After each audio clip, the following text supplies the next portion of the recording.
Сәлем баршаңызға, менің арнама қош келдіңіздер. Бүгін сіздермен түріктердің сүйікті тәттісіні пісіретін боламыз. Өте дәмді, жасалу жолы оңай, печенье үйде бар заттардан жасалынады. Менімен бірге видеоның соңына дейін қарап, менің арнама тіркеліп, қоңырауша белгісін басып кетуді ұмытпаңыздар. Сіздермен қызықты рецепттермен бөлісіп отыратын боламын.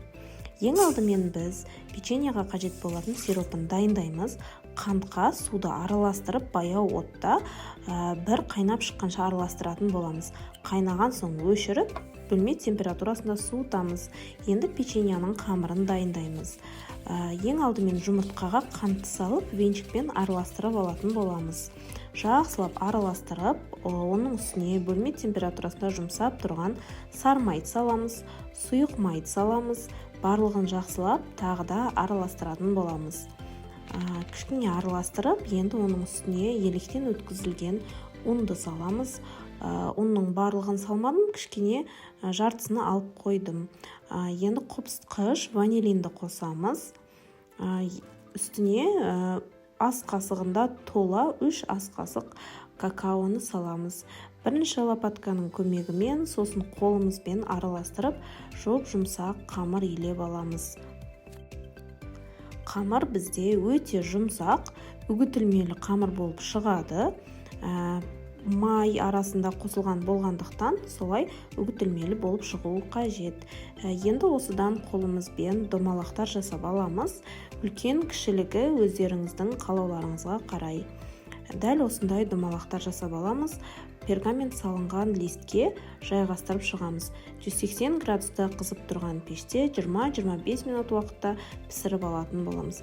Дәл осы видеодағыдай үсті жарылып, осылай пісіп шығуы керек. Енді осы кезде біздің дайындап алған сиропымыз бөлме температурасында жылып тұрған болуы керек. Ал печеньелер ыстық күйде болуы керек. Енді осы печеньеларды сиропқа жақсылап батырып алатын боламыз. Дәл осылай видеодағыдай сиропқа батырып аламыз, басқа бөлек ыдысқа қойып шығамыз. Осы сироп сіңіп, өте жұмсақ, ерекше болып шығады печенье. Міне дәл осылай барлығын батырып аламыз. Енді оның үстіне әсемдеу үшін мен фисташковый муканы пайдаландым. Негізі басқа жаңғақ түрлерінде езіп, үстіне сеуіп әсемдеп қойсаңыздар болады.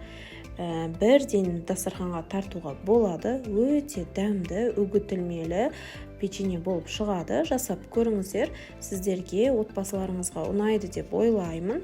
Жасалу жолы өте оңай, үйде бар заттардан жасалынады.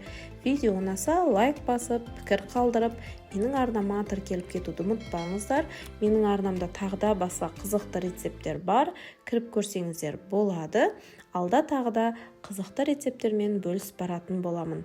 Видеоның соңына дейін қарағандарыңызға рахмет.